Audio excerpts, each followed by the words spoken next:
Hello, welcome to first lecture where we talk about the theme of this course, which is visual communications. Our challenge is how do we communicate complex information effectively? And your first test of how you do that will be an assignment to create a poster for our show of student work in our department. So let's take a look at somebody who is sort of the master of visual communications.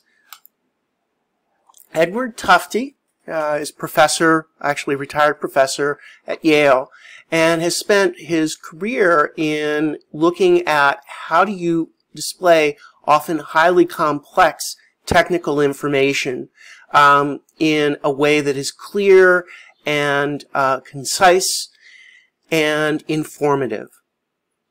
Here is one of his favorite pieces of data. This is information that's both a chart and a graph and a map that is data on Napoleon Bonaparte's the March on Russia in the early 19th century, and shows with only using 2 colors and a number of annotations, a tremendous amount of information.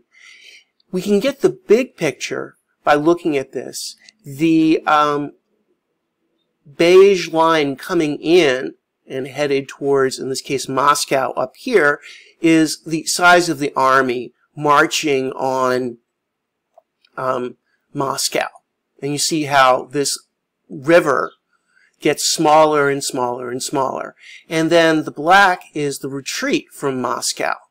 And this is being mapped, and you can see the disaster, the number of troops that actually returned.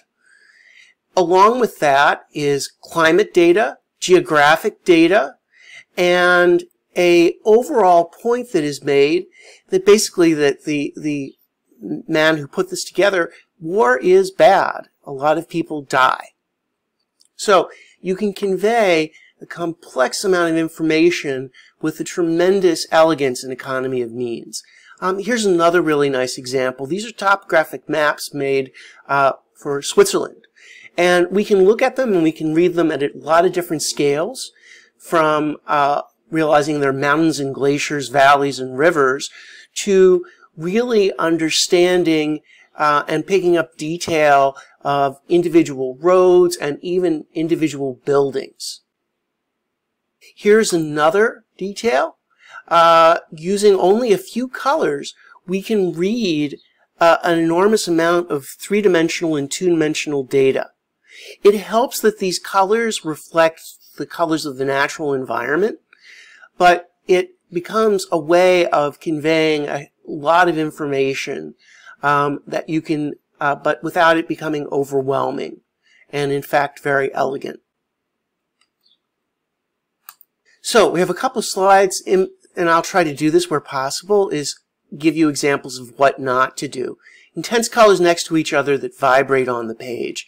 Here's an abstract example where, because these are actually complements of each other, we'll get to that a little bit later, this graphic vibrates. It's something you don't want to do to someone looking at your portfolio or your poster.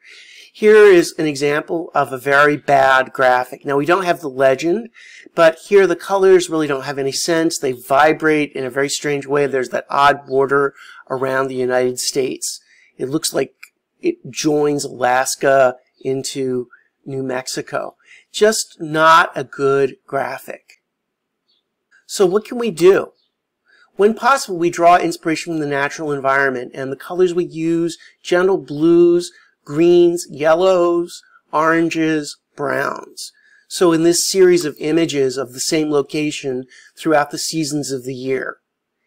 And this is the kind of color palette that you want to adapt for your graphic communications for your portfolio. Here's a simple use of 2 colors. The darker the brown, the higher the elevation, the darker the blue, the deeper the ocean is, making this graphic extremely, extremely clear. Here's another example of a graphic that This is the existing graphic that was used for people that are directing airplanes on the ground. This is really busy. The main thing that jumps out is the borders. If we could put in a budget to get some color in here, we can create something much more elegant, where we highlight the movement, the illuminated cones, and give a much less busy, much clearer graphic that is considerably more instructive. So one of the things I like to do, since you're going to do a poster, is I like to look at the posters and graphic arts, and a particular graphic artist, Saul Bass, who worked through much of the 20th century doing both posters and titles for many films. Here's a poster he did for the Western movie, The Magnificent Seven, which was actually based on a samurai movie. And here you see simply with a rough brush, bright red, the seven in calligraphy. Here's another one. It's pretty violent, with bullet holes, and it cut off. Another one. This is features Betty Davis, who you may or may not know, but there's Betty Davis eyes, and it's a book about a film about book censorship. Here, dramatic, always an interesting combination for a poster is red, black, and white. And this is a film that is about a battle. So it's a war film, and you know, it's not particularly a pro-war film, and you can see the sort of fragmentation. Here's a poster and the opening titles for a film called Bonjour Tristesse, using, you know, a real economy of color and a very simple palette. So I could spend a lot of time on Saul Bass, but let's get into color, because yeah, we're going to work with color.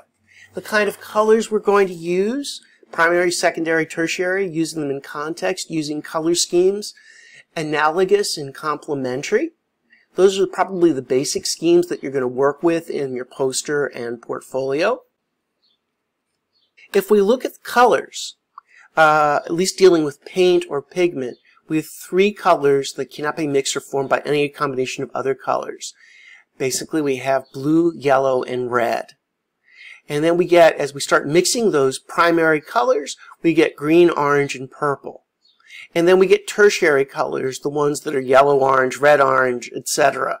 They're the colors by mixing a primary and a secondary color.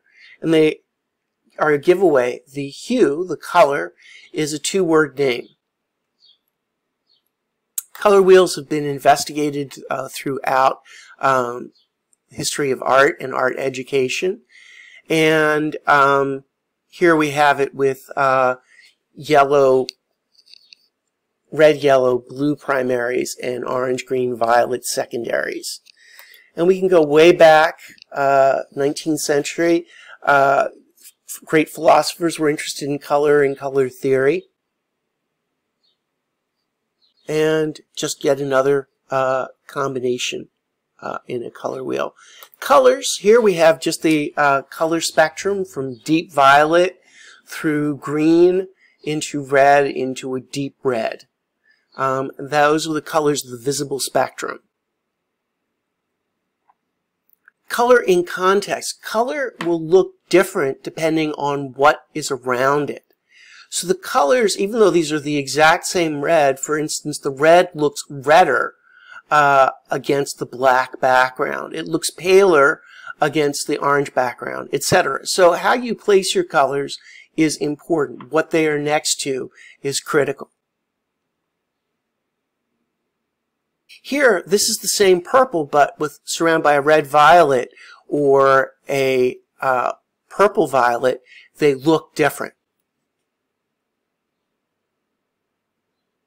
But they are actually the same color. Color schemes. Nature provides a great departure point for color harmony. If we look at red, yellow, and green, create a fairly harmonious design, a certain amount of vibrancy, and whether this combination is a technical fits for color harmony. In this case, though, it's a mostly complementary scheme where the colors come across the color wheel from each other. Okay, here is an analogous scheme where the colors in this image come close to each other. So we go from a yellow, pale yellow, yellow, green, green. This tends to be safe, more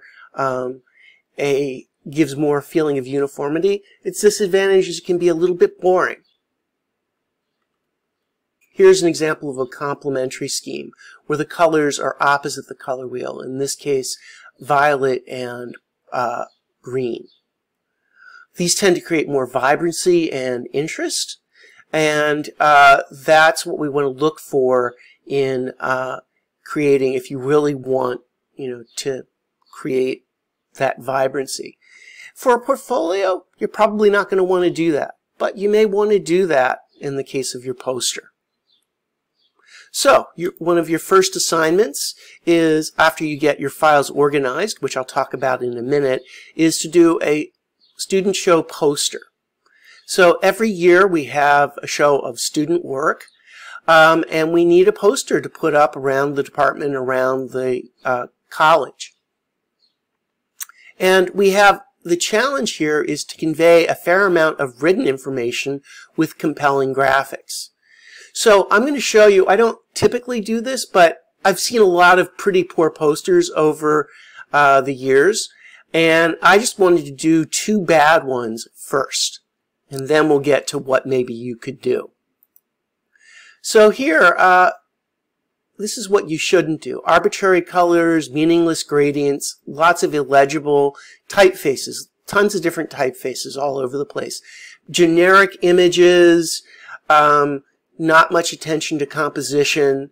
They're just not good. They show, wow, these are techniques I can do with InDesign, Illustrator, Photoshop, but they're uncompelling, generic images. So let's take a look at what maybe some are some winning posters from previous years. Here's one from a little while ago. This is actually a very elegant poster based on a hand rendering of a Frank Lloyd Wright building. What really makes this compelling is the blue and the orange, which are almost a complementary relationship, and the texture of the hand rendering. Here, for something completely different, is there's a sort of speculative, abstract background, and then we have the text, architecture, design, construction show of student work, but we get in big letters, design show, which I find very, very effective. And here we are using just red, black, and white, which can be very effective for a poster. Here's a subtler poster. In this case, a very well done computer rendering of an existing building. It's a little harder to read when you do a full page rendering like this. So we have the student work information and the subsidiary information down here. And finally, I want to show you some posters that were from last fall's competition. They were strong ideas, but they needed more work to really be turned into a fully legible poster. So here's a really beautiful example of work done in Photoshop over a perspective, but the text really gets a bit lost, even though, and I'm not sure about the bubbles. We need some color in here, I think. Here's one actually that was adapted into the student show poster, but doing something slightly bolder with all of the text. So really interesting, a close-up photograph of a model. Gets that realism, that texture, which makes it interesting, and the strong verticals and diagonals create a very compelling composition. Here's one that's a lot of fun, but hard to read. So it was a really nice effort, but again, we kind of have to look pretty closely to see the information about the show. A little bit about typeface. Typeface basics. For the poster legibility, you want to be probably very little, since we want to be able to see this from a distance, you want to be legible at 6 feet, you use 30 point. And for greater distances, we use larger point size, up to 72 points, which is a 1 inch. Points are 1/72 of an inch. Typically, when you're typing in a word processor, you're using 10 or 12 point text. Note that your portfolio, which we meant to be viewed close up, will use much smaller point sizes. There are many categories of typeface, but the two basic variations are serif and sans serif. Garamond is an example of that, with the little feet and caps. It's an older style of type that actually goes all the way back to ancient Rome. Many people think that the addition of serifs makes large blocks of text easier to read. Calibri is an example of sans serif. It's cleaner, more modern typeface. We really only see this kind of typeface emerging in the modern era in the 19th century. You want to use a really straightforward typeface for good visual communication. You don't want to be interesting, just like you don't want to use arbitrary, interesting colors. If you want to be safe, you could stick to Calibri and Garamond, which are widely available, but there are other combinations that work. In a typical document, you don't want to use more than 2 or 3 typefaces. It begins to look jumbled and confused. So here are some combinations that work well together. We may or may not have all of these on our computer, but I often find a really good combination is a serif typeface and a sans serif typeface. One for the titles, one for the body text. And, using it in a couple different sizes. We'll go over those sizes when we get to the portfolio itself. So this is your assignment. You're also welcome to come up with more than one solution. You'll be submitting them as PDFs. The winning entry, you'll have to submit it as a InDesign document so I can modify the text. So this is where we get started with visual communication. Good luck.